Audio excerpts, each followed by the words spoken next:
민수기 18장 1절에서 5절까지의 말씀을 같이 합독하시겠습니다. 여호와께서 아론에게 이르시되 너와 내 아들들과 내 종족은 성소에 대한 죄를 함께 담당할 것이요 너와 내 아들들은 너희가 그 제사장 직분에 대한 죄를 함께 담당할 것이니라. 너는 내 형제 레위 지파 곧 내 조상의 지파를 내려다가 너와 합동시켜 너를 섬기게 하고 너와 내 아들들은 증거의 장막 앞에 있을 것이니라. 레위인은 내 직무와 장막의 모든 직무를 지키려니와 성소의 기구와 단에는 가까이 못하리니 두렵건대 그들과 너희가 죽을까 하노라. 레위인은 너와 합동하여 장막의 모든 일과 회막의 직무를 지킬 것이요 외인은 너희에게 가까이 못할 것이니라. 이와 같이 너희는 성소의 직무와 단의 직무를 지키라. 그리하면 여호와의 진노가 다시는 이스라엘 자손에게 미치지 아니하리라. 아멘. 오늘 본문은 교회 하나됨이라고 하는 주제라고 볼 수 있습니다. 지난주 내용이 아론의 쌍난 지팡이를 통해서 하나님께서 제사장의 권위, 하나님께서 그 권위를 세워주셨지 않습니까? 12지파의 지팡이는 싹이 나지 않았지만 그 증거기 앞에 놨을 때, 법궤 앞에 놨을 때 아론의 제사장인 하나님이 제사장으로 주권적 섭리로 말씀하신 아론의 지팡이에만 싹이 났죠. 우미 돋고 싹이 나고 꽃이 피고 거기엔 살구 열매까지 맺게 됐다라고 성경은 말씀하고 있죠. 할렐루야. 지팡이에도 싹이 나게 하시는 하나님, 죽은 자도 살리시는 하나님이 그 능력이 제사장의 권위를 세우신 줄 기억하시기 바랍니다. 지난 얘기가 그 내용이었어요. 레위인 중에 하나 고라 자손이 고라 한 사람을 통하여 다단과 아비람이라고 하는 르우벤, 육적 장자인 르우벤의 다단과 아비람을 당을 짓더니 250명의 유명한 족장들을 당을 짓더니 모세를 대적했죠. 아론을 대적했죠. 그때 하나님이 모세와 아론의 권위를 세워주실 때 어떻게 세우셨어요? 그들의 장막 사방에서 멀리 떠나라 라고 얘기하죠.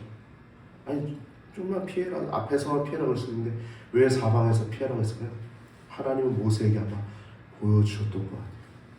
그 장막이 땅이 입을 벌려 그 장막을 삼키. 지금 그 사건 이후에 그런 일은 없죠.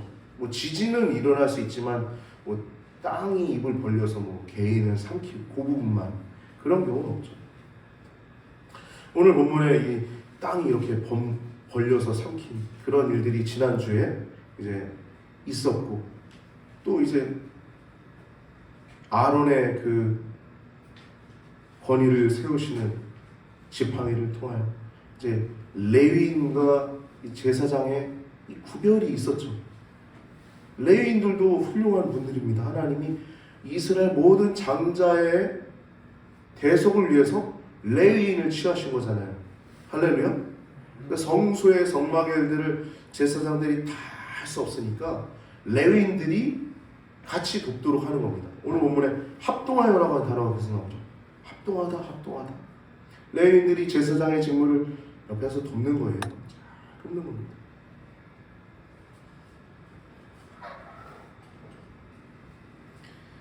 그래서 오늘 본문에 보면은 제사장의 직무와 또 레위인의 직무를 구체적으로 말씀하고 있습니다. 사실 이건 이전에 이미 말씀하셨던 부분인데 오늘 이 말씀을 하신 이유는 그들이 모세를 대적하고 특별히 제사장인 아론을 대적했기 때문에 다시 한번 짚어주시는 것임을 우리는 알 수 있죠. 먼저는 이 성소에 대한 죄 18장 1절을 보면 너와 내 아들들과 내 종족은 그러니까 레위 지파죠. 레위 지파는 성소에 대한 죄를 담당하겠어요. 그러니까 성막 자체에 접근 금지하는 것은 레위인들이 했던 거예요. 레위인들. 성소에 이 성막에 가까이 못하게 했습니다. 접근 금지. 접근해서 그 하나님의 거룩하심을 침해하면 그들만 죽는 게 아니라 이스라엘에 해악이 끼치기 때문에 그렇다는 것입니다. 이게 성소에 대한 죄가 이 레위인들의 직무였어요. 성소에 대한 죄. 한번 따라해볼까요? 성소. 네, 성소에 대한 죄. 우리를 용일하는 교회겠죠, 교회. 성막, 성소. 그리고 제사장 직분에 대한 죄라고 얘기 나와요. 1절에 보면 너와 내 아들들은 제사장들이죠. 너와 내 아들들, 아론 너와 내 아들들은 제사장들은 너희가 그 제사장 직분에 대한 죄를 담당할 것이니라. 이거 뒤에 보면 단에 대한 죄라고 해요. 단에 대한 죄. 아까 성소라고 했으면 여기 제단에 대한 죄입니다. 제단. 번제 드릴 때, 그리고 안에서 분향할 때, 진설병 차리고 그런 것들 다루고, 또 분향단, 등잔 때, 심지어 법궤, 가장 그 법궤는 아론만 들어갈 수 있었죠. 지성소 안에. 이 제단에 대한 죄입니다. 우리 다시 한번 따라해볼까요? 이번에 제단에 대한 죄입니다. 제단에 대한 죄. 이 내용을 구체적으로 보면요, 이 2절에서 4절을 보면 레위지파 사람들은 이 고핫과 무라리와 게르손 자손들이죠. 레위지파 사람들. 뭐 진을 치고 또 진을 걷고 할 때 이제 각자 맡은 것들이 있었죠. 근데 이 사람들, 레위 사람들이 이 성소의 파수꾼이었던 겁니다. 성소, 이 성막의 파수꾼이었던 거예요. 파수꾼. 그리고 더 나아가 성문에도 파수꾼이죠. 이 사람들은 제사장들이 하는 일들에 대한 모든 잡일을 도와줬어요. 잡일을. 여러분, 저도 좀 큰 교회에서 이제 목회를 이제 전도사 시절을 지낼 때 보면 그 큰 교회는 관리 집사님이 따로 있습니다. 관리 집사님. 해야 하는 관리 집사님이 따로 있어요. 제 모교는 뭐 큰 교회 중에서도 가장 큰 교회였죠. 초대형 교회라고 해요. 그거는. 초대형 교회는 관리 집사님들뿐만 아니라 사무원, 뭐 굉장히 많은 사람들이 필요하죠. 우리 안에는. 그런 역할들을 했다고 생각하시면 돼요. 제사장이 하는 필요한 모든 일들에 대한 잡일을 도와줬어요. 뭐 찬양 관리 집사님도 있고 많죠. 이렇게 그러니까 레위인은 제사장 일에 대한 하나님의 일에 대한 모든 이 잡일을 도와줬던 것입니다. 3절에 보면은 레위인은 내는 누구예요? 아론의 직무와 장막의 모든 직무를 지키려니와 성소의 기구와 단에는 가까이 못하리니 두렵건대 그들과 너희가 죽을까 하리라. 그러니까 이 성물은 소중 하나님의 거룩함이 묻어 있는 거기 때문에 이 레위인들도 거기만큼은 다를 수 없었죠. 이 제단에 가까이 하는 이 동물을 죽여서 제단에 올린다든지 혹은 진설병상에 떡을 차리고 또 떡을 치우고 혹은 등잔대에 등을 켜고 끄고 또 그 재를 정리하고 이런 것들 제사장만 했던 거예요. 이해되시죠? 근데 그걸 치워서 이제 그걸 어떻게 버리고 또 좀 이렇게 소소한 것들을 이제 레위인들이 했다는 것을 알 수 있겠죠? 이해되시죠? 그래서 내 직무와 장막의 모든 직무를 이 레위인들이 했습니다. 그러나 성소의 기구와 제단엔 가까이 못하리니 제단, 성물 이런 것들 심지어 고향 자손은 만지면 안 됐고 어깨에만 매야 됐죠. 다 싼 다음에 어깨에만 맸어요. 만지면 죽었죠. 나중에 다윗이 그 법궤를 가져올 때 그 누구 아간인가요? 우사 성이나 우사가 그걸 딱 만져서 죽임을 당하게 되죠. 이 법을 잘 알아야 됩니다. 이렇게 성소의 기구와 제단은 가까이 못한다고 했어요. 그래서 이렇게 그것은 금지했는데 제사장의 역할과 임무가 이렇게 따로 있었습니다. 이것을 침해했던 사람 중에 유명한 사람 또 누가 있죠? 왕직을 폐위되게 된 누구예요? 몰라서 대답 안 하는 게 아니라 그냥 귀찮아서 대답 안 하는 거죠. 목사님 이런 것까지 대답해야 됩니까? 그러는 거죠. 사울왕이죠. 사울왕이 이 제사장직을 침해했습니다. 이 사무엘상 13장 8절에서 9절 보면 사무엘이 기한 내에 안 오는 거예요. 안 와도 하면 안 됩니다, 여러분. 여러분 하면 안 되는 거예요. 그게 딱 해야 될 부분이 있습니다. 자리를 지키는 것이 중요합니다. 자리를 지켜야 되는데 사무엘이 안 오니까 백성들이 흩어지는 거 보니까 야, 전쟁을 해야 되는데 백성들 흩어지니까 자기가 번제와 또 화목제를 이리로 가져와라 그래서 번제를 드렸더니 그때 또 사무엘이 딱 나타나는 거예요. 여러분 가장 어려울 때 엎드리는 시간입니다. 할렐루야. 그냥 엎드리는 거예요. 그러면 하나님이 해결하십니다. 우리가 하려고 하면 반드시 문제 생깁니다. 엎드리면 하나님이 그때 해결하세요. 또 가장 어려운 그 순간만 참으면 돼요. 그럼 그 순간에 하나님이 역사하십니다. 할렐루야.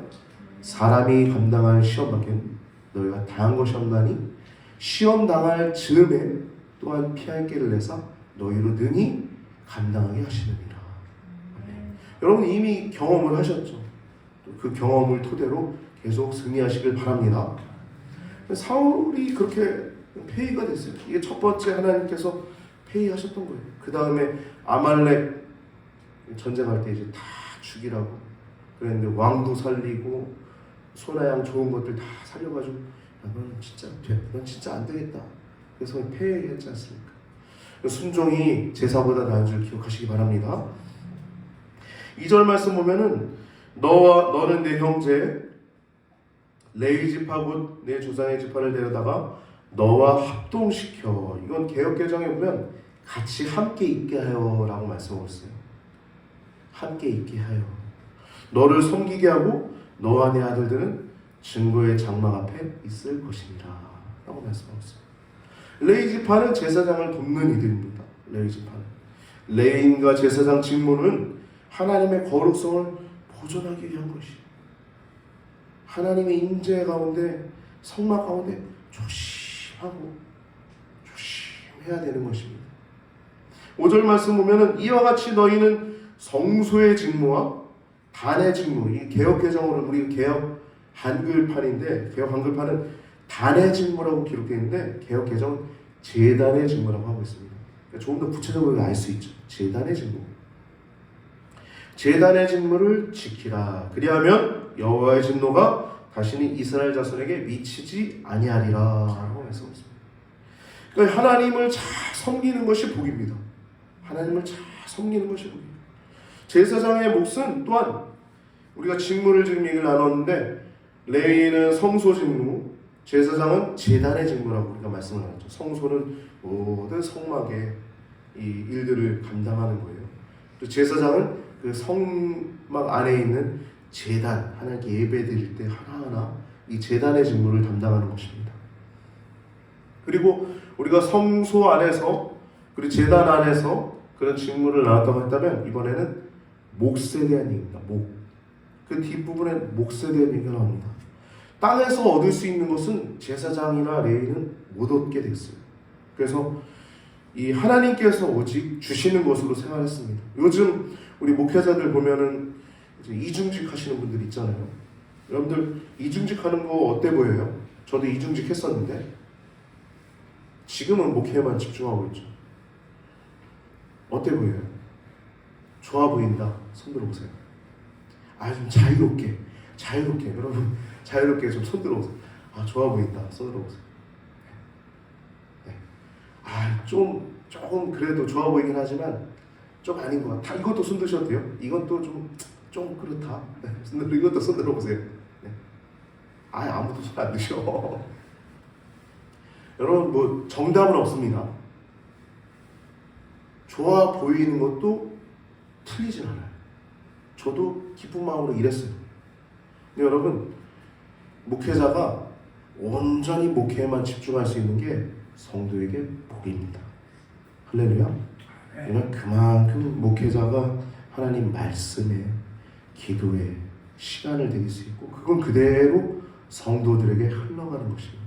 할렐루야.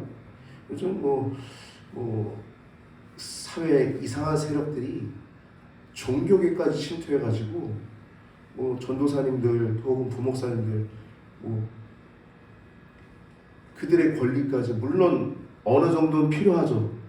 그런데 지나쳐요. 이상한 놈들 많아요. 그것에 대해서 우리가 생각해야 합니다.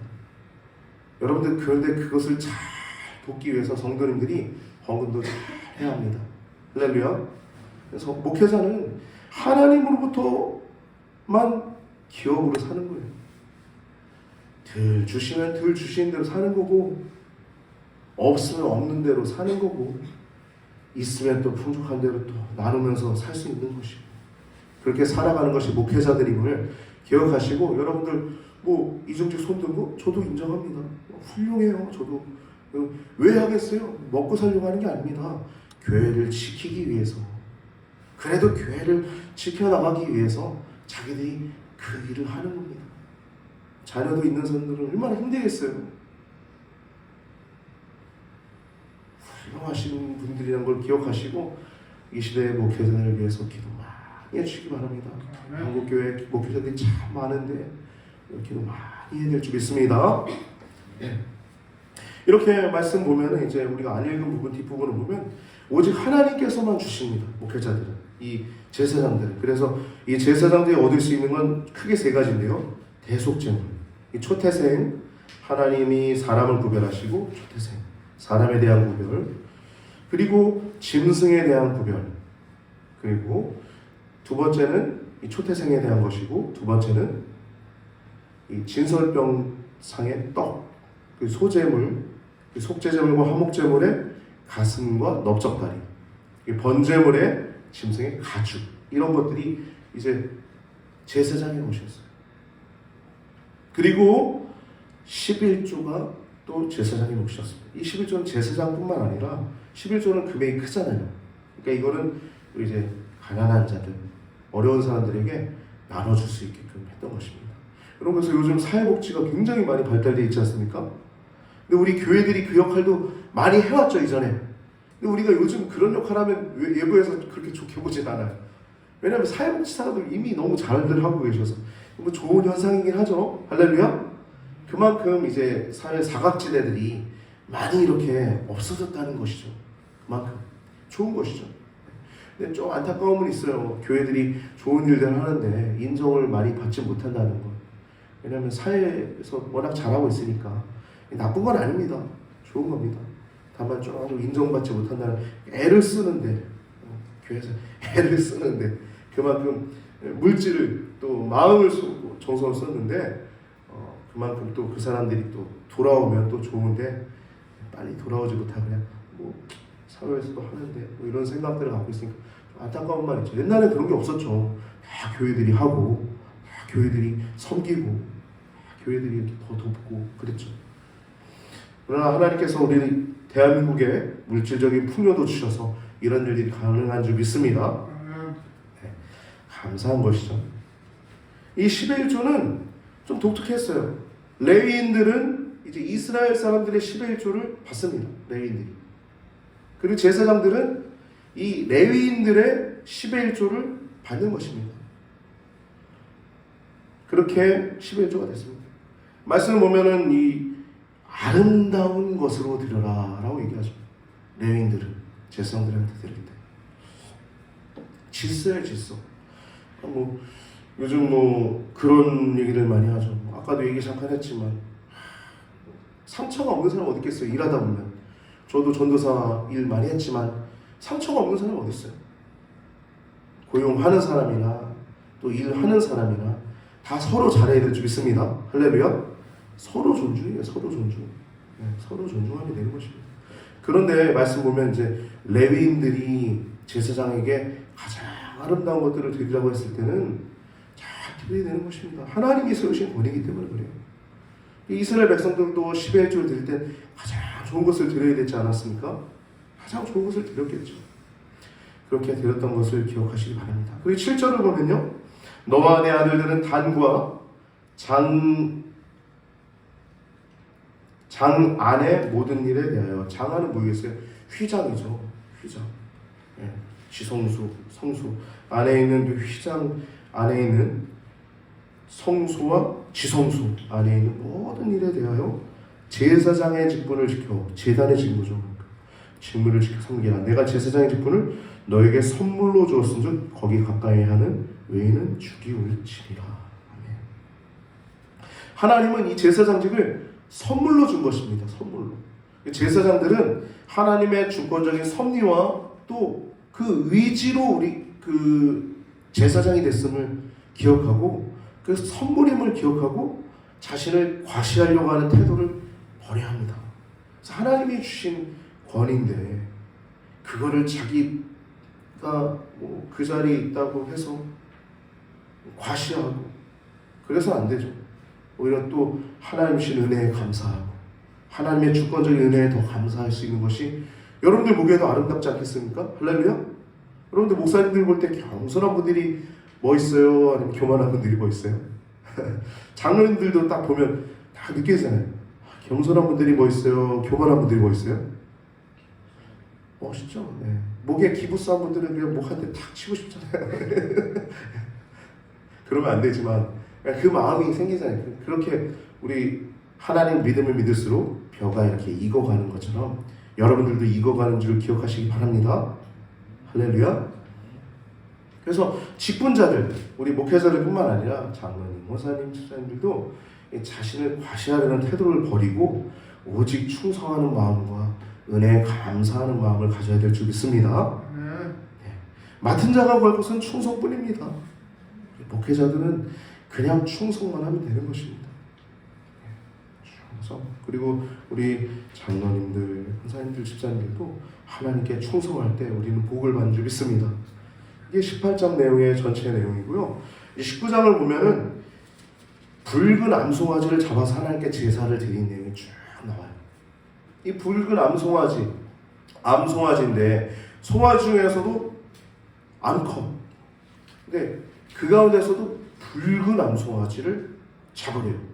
근데 그 가운데서도 두 가지 조건이 있습니다. 하나는 온전한 것, 흠이 없는 것이죠. 온전한 것을 잡고 또 하나는 한 번도 멍에, 농사 지을 때 멍에 매잖아요. 멍에를 매지 않은 소. 그러한 붉은 암송아지를 잡아서 재를 만들어야 됐어요. 태우면 재가 남잖아요. 그 재를 만들어 가지고 그 재에다가 깨끗한 물에다가 재를 담그면 그것이 바로 잿물이 됐죠. 잿물. 재에다가 물이니까 잿물이 됐죠. 이게 깨끗하게 하는 물입니다. 그래서 시체를 만져서 정결치 못한 자들에게 이 잿물을 뿌렸을 때 깨끗하게 되는 규례가 19장에 나오고 있어요. 정결하게 하는 물이라고 나옵니다. 성경에 보면 이 잿물을 정결하게 하는 물.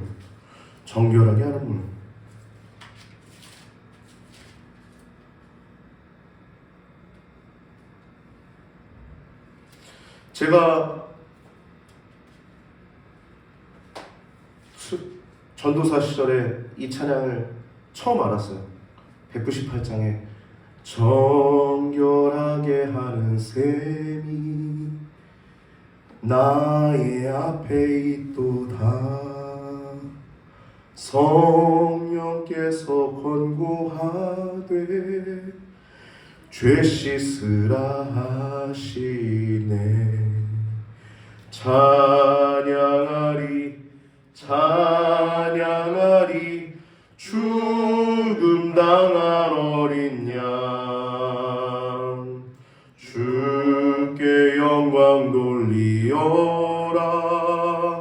우리 죄를 씻어주셨네. 이 시체를 만져서 정결치 못한 사람들은 셋째 날에 이 정결케 하는 물, 이 잿물을 뿌려야 했습니다. 자신의 몸을 씻고 깨끗하게 하고, 또 셋째 날뿐만 아니라 마지막 일곱째 날에도 이것을 뿌리고 또 몸을 씻고 깨끗하게 해야 됐습니다. 이 정결하게 하는 물이라고 한 단어는 4회 등장합니다. 제가 순서지에 기록해놨는데요. 13절, 19장 13절, 20절, 21절은 특별히 2번 나와가지고 총 4번이 나옵니다. 정결하게 하는 물을 그에게 뿌리고, 정결하게 하는 물로 뿌린 물 받지 아니하였으니 정결하게 하는 물을 뿌린 자는 자기 옷을 빨 것이며 정결하게 하는 물을 만지는 자는 저녁까지 부정할 것입니다. 이 거룩함이죠. 하나님의 거룩성에 만진 자도 부정케 되는 것입니다. 이 정결하게 하는 물은 우리 주 예수님의 보혈인 줄 믿습니다. 할렐루야. 스가랴서 13장 1절 말씀 보면 그날의 죄와 더러움을 씻는 샘이 다윗의 족속과 예루살렘 주민을 위하여 열리리라 라고 말씀하고 있습니다. 할렐루야. 다윗의 족속과 예루살렘 주민을 위하여 열리리라. 아멘. 예수님의 그 어린 양의 보혈의 피가 이스라엘의 자손들에게 효력인 줄 믿습니다. 그 아닌 자들에게 효력이 없어요. 이만희 믿는 사람들 예수님의 보혈로 씻지 않습니다. 이만희의 성령의 보혜사 성령이 있어야 된대요. 불쌍합니다. 오직 하나님의 족속만이 예수님의 보혈을 정말 소중하게 고귀하게 여긴 줄 믿으시기 바랍니다. 여러분 오직 예수님만 더욱더 사랑하시기 바랍니다. 예수님의 보혈만이 죄와 더러움을 씻는 샘, 정결하게 하는 그 샘이 예수님의 보혈임을 기억하시고 특별히 오늘 레위인과 제사장의 직무를 구별했던 것처럼 우리 시냇가의 교회가 자기 자리를 잘 지킴을 통해서 목회자로부터 청년에 이르기까지 자기 자리를 잘 지킴을 통하여 하나님의 복을 깊이 받으시기 여러분만 받는 게 아니라 여러분 자손들까지 뿌리게 그 신의 그 샘물이 깊이 자손 만대 이리까지 흘러가길 주님의 이름으로 축복합니다. 그 보혈이 효력 있길 주님의 이름으로 축복합니다.